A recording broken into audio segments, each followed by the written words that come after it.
Before we go any farther, we need to cover the fact that After Effects needs other applications.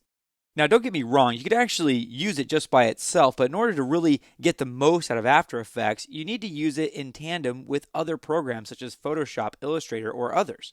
After After Effects CS3 Essential Training was released, I had a lot of users contact me saying that they were frustrated or confused because I would refer to programs like 3ds Max or Photoshop or Illustrator, Premiere, Final Cut, whatever, and they had not used those programs and so they were frustrated.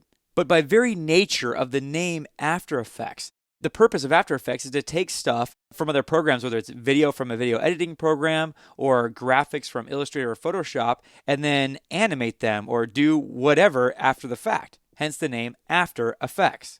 After Effects is never intended to be a program that you start and end the workflow with. In this case, in After Effects, I have this logo treatment that I've created. We'll be looking at this and animating it a little bit later on in the training series. And this is made up from a star that I created in Photoshop, some other art elements that I brought in from Adobe Illustrator, and brought them together, composited and animated in After Effects. And that's actually a very standard workflow. I might have brought in an audio track from Sound Booth or Audition or Logic or Reason. You also might bring in video from Premiere Pro or Final Cut Pro or from any one of a number of sources.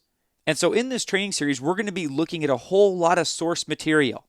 And you might look at something like this and say, wow, that's really cool. I'd like to be able to make something that looks like this. But the skills to make this are primarily from Illustrator and Photoshop, not from After Effects.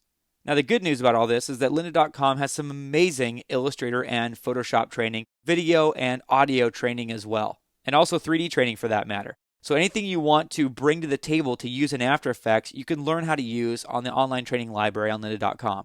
The other good news is that you don't have to know these programs or even know what they do to use After Effects in this training series. I'm not going to expect that you've even opened Photoshop before. But people in the real world that use After Effects oftentimes use a whole slew of applications to get their source material, or as we call it, assets. Next, we're going to be looking at another important aspect of using After Effects, and that is using reference material.